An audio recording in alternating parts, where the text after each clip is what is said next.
Começa agora mais um Comprar ou Vender na Infomoney, terça-feira, dia 24 de agosto. O tema de hoje é temporada de balanços. Foi dada a largada com os números da Fibria. A gente vê as ações reagindo positivamente hoje na Bolsa. Para comentar sobre as demais empresas, chamei aqui o analista-chefe da Rico Corretora, Roberto Indec, para comentar sobre as surpresas e decepções desse terceiro trimestre. Roberto, obrigado pela sua participação.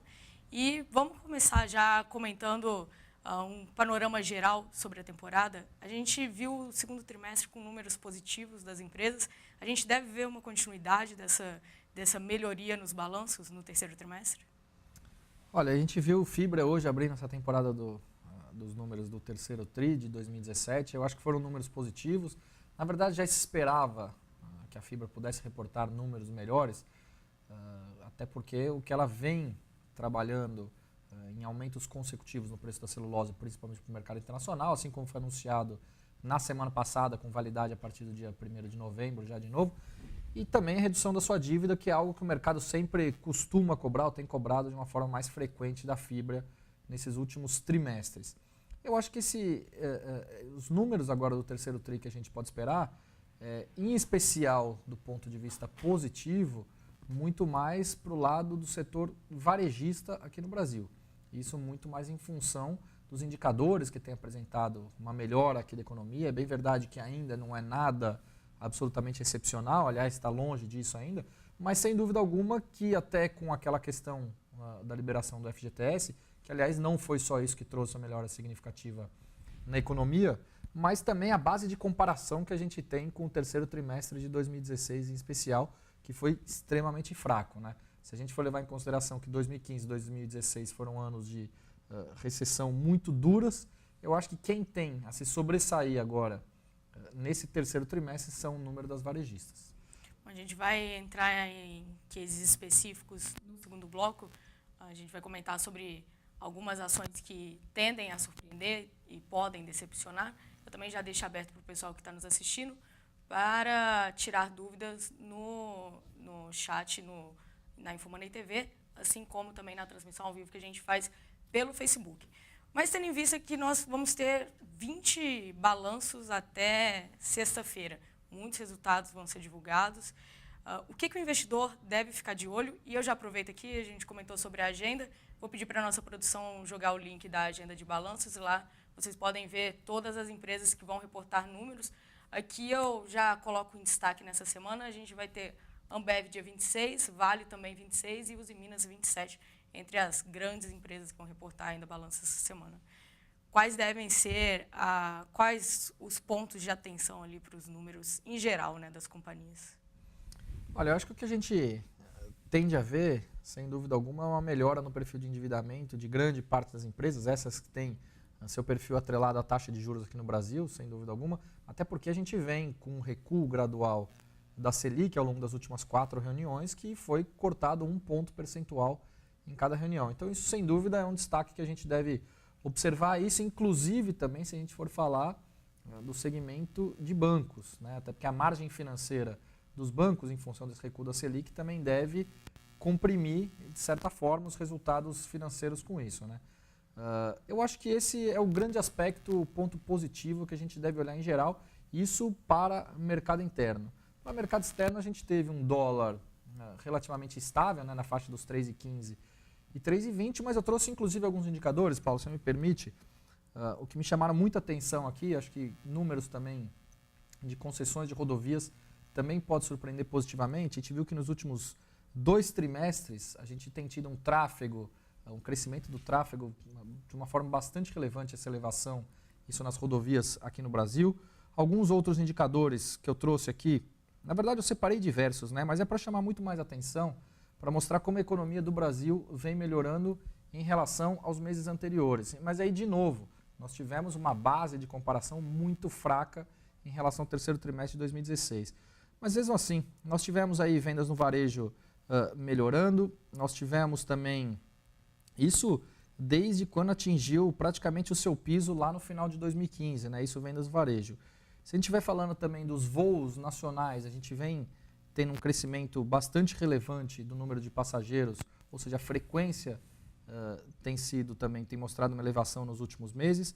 Eu acho que vendas de veículos novos também vem apresentando números bastante satisfatórios, não só isso, como vendas de veículos pesados, né, o que mostra que a nossa indústria também começa a mostrar algum sinal de recuperação. É bem verdade que está longe ainda de mostrar algo extremamente, assim, vamos chamar assim, excepcional, mas vem mostrando alguns sinais de recuperação, isso já é positivo. Produção industrial também chegou no seu piso em janeiro de 2016 e hoje vem apresentando também melhora desde esse período.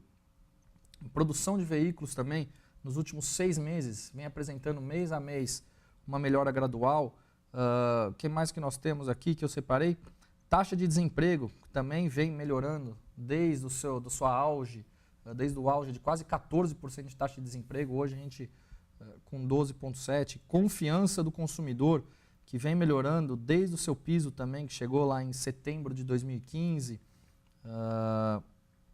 Mas, enfim, nós temos uma série de indicadores que a gente pode colocar aqui, dentre todos esses que eu citei, e que eu acho que, sem dúvida alguma, isso deve repercutir no resultado das empresas. Por 2 razões. Uma, por essa melhora, e outra pela base fraca de comparação em relação ao trimestre do ano passado, né?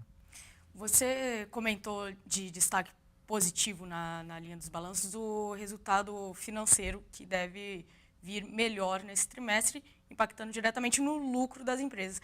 Agora, quando a gente fala de receita, a gente também deve ter um ponto de inflexão ali nas receitas das companhias? A gente já deve ver um crescimento? Eu acho que depende muito da questão setor a setor, né? Se a gente for falar de concessões de rodovias, acredito que sim, em função desse ponto que você bem tocou, e em função também de uma melhora da passagem do fluxo de tráfego pelas estradas. Esse é um ponto. Se a gente for colocar aqui também do setor de varejo aqui do nosso país, por essa liberação do fundo de garantia, que também ajudou a movimentar muito mais o comércio, sem dúvida a gente pode ter um impacto positivo também nas receitas. Enfim, eu acho que, de novo, a gente vai enxergar ou deve enxergar algo melhor. A gente, por exemplo, tem o resultado da Via Varejo, que também deve ser divulgado nessa semana, e eu vim além do que as expectativas de consenso do mercado são de uma melhora extremamente relevante na geração de caixa da companhia, ou seja, o resultado operacional da empresa deve ser significativamente melhor do que o trimestre anterior. Enfim, eu acho que tem todos esses pontos que a gente deve, sem dúvida alguma, levar em consideração. Para a gente encerrar esse bloco, depois ir para os casos em específico, se a gente for listar os setores que devem surpreender, você comentou varejo, concessões, teria mais algum para a gente apontar ali como positivo? E também do lado das decepções, o que a gente pode ter ali como um ponto fraco no terceiro trimestre? Eu acho que de positivo são principalmente esses dois, né? Eu acho que o setor da indústria pesada aqui no Brasil, se a gente for citar algumas pequenas empresas, por exemplo, pequenas que eu digo hoje em termos de negociação na Bolsa, mas que claramente não são pequenas, como por exemplo Marco Polo, Randon também, elas acabam trabalhando muito com essa expectativa de PIB aqui do Brasil. Claro que não é só isso, se a gente for falar de uma análise muito mais macro, seria isso. Agora, do ponto de vista negativo, eu acho que é aí na questão das construtoras, né? As construtoras que tiveram um boom de 2005 até 2013, praticamente desde 2014, elas vêm sofrendo com esse cenário de recessão aqui no Brasil, praticamente não lançam novas unidades nesse ano de 2017 inteiro, né? Tem focado muito mais as suas vendas em estoques, ainda sofrem um pouco com os distratos, que aliás é uma regulamentação que está paralisado no Ministério da Justiça, é algo que não tem ido para frente, que sem dúvida deve beneficiar, assim que for acertado isso entre o setor e o governo, para que para o futuro, sem dúvida alguma, isso não seja mais tão prejudicial às empresas como foi ali nos últimos 3 anos praticamente. Então a retomada das construtoras ainda deve demorar. Se a gente vê alguma melhora, como a gente já foram divulgadas as prévias, né? Então a gente já tem os números pré-operacionais, os números operacionais das companhias. Os destaques ficariam ali com as empresas voltadas à baixa renda, se for analisar algum destaque positivo ali no setor. A gente consegue analisar, né? É muito interessante essa questão das prévias operacionais, né? Que em geral todas as empresas do setor de construção civil, todas não, mas grande parte já reportou. Do setor também de varejo, algumas empresas já reportaram, né? Isso aí tem o costume de ser divulgado 2, 3 semanas antes de começarem a temporada de balanços. E a gente vê que do número das construtoras, é bem verdade que a gente já começa a ver um ponto de inflexão, né, dessas empresas. A gente começou a ver alguma melhora operacional. mas ainda muito longe de apresentar aquilo que passou por um grande momento, por um boom das construtoras alguns anos atrás, né? A gente ainda vê as empresas de média e alta renda sofrendo bastante com essa questão dos distratos, é bem verdade que muito menor do que antes, até porque essas empresas não lançam, né? Nos 3 primeiros trimestres de 2017 o número de lançamentos foi extremamente baixo e o foco muito mais ainda continua na venda de estoques. A gente vai fazer um intervalo agora e depois no segundo bloco a gente vai comentar sobre as empresas que podem ser destaques positivos e negativos da temporada do terceiro trimestre. Até daqui a pouco.